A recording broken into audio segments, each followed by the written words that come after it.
నేను ప్రాక్టికల్గా చేసిన ఆలోచన మీకు నచ్చలా.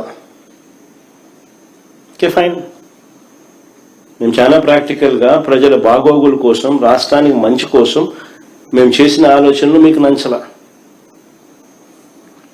పోయి మేము ప్లాన్ బి ఇచ్చినాం, నేను చేసిన ప్లాన్ ఏ మీకు నచ్చలా. పోనీ ప్లాన్ బి మేము మీకు ఇచ్చాం కదా, ప్లాన్ బి కింద మేము చెప్పిన ప్లాన్ గురించి ఆలోచించారా? అది లేదు.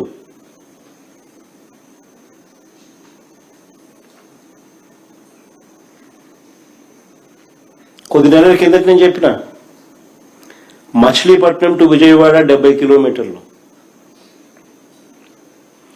విజయవాడ టు గుంటూరు మరో 40 కిలోమీటర్లు. మచిలీపట్నంలో మేము కడతా ఉన్న పోర్టు, మా హయాంలో పోర్టుకు శ్రీకారం చుట్టాం, పనులు మొదలుపెట్టాం, పర్మిషన్లు తెచ్చాం, ల్యాండ్ ఇచ్చాం, ల్యాండ్ కొనుగోలు చేసినాం, ఇచ్చినాం, ఫైనాన్షియల్ క్లోజర్ కంప్లీట్ చేసినాం. ఎవరితో ప్రమేయం లేకుండా దానికి డబ్బులు వచ్చేట్టుగా ఏర్పాట్లు చేశాం.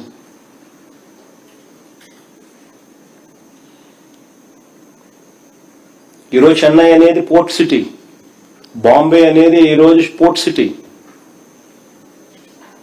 ప్లాన్ బి కింద మేము చెప్పినాం మచిలీపట్నం టు విజయవాడ 70 కిలోమీటర్లు, విజయవాడ టు గుంటూరు మరో 40 కిలోమీటర్లు, మొత్తం ఈ 110 కిలోమీటర్లు నేషనల్ హైవే రోడ్డు ఉంది. ఈ నేషనల్ హైవేకు కాస్త అటు ఇటుగా ఈ మొత్తం క్యాపిటల్ ఏరియా కింద డిక్లేర్ చేయండి.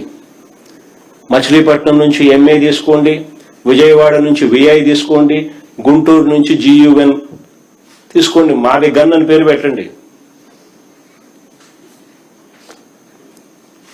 మచిలీపట్నం, విజయవాడ, గుంటూరు, మా వి గన్. సరే, గన్ అంటే బాగుండదు నీకు, అది జగన్ అనేది గుర్తుకొస్తుంది లేదనుకుంటే సరే వేరే పేరు పెట్టండి.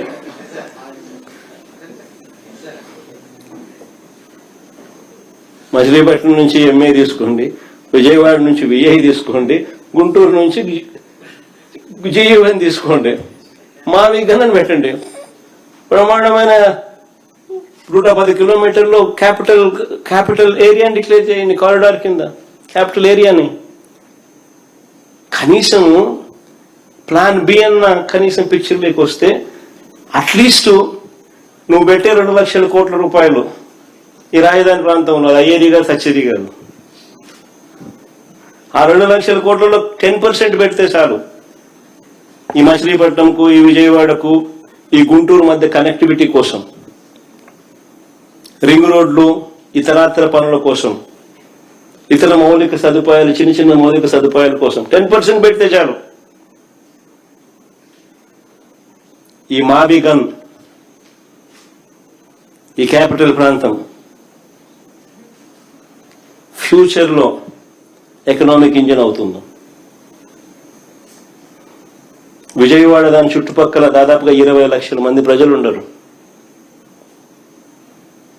గుంటూరులో దాదాపుగా 10 లక్షల మంది ప్రజలు ఉన్నారు. మచిలీపట్నంలో దాదాపుగా 3-4 లక్షల మంది ప్రజలు ఉన్నారు.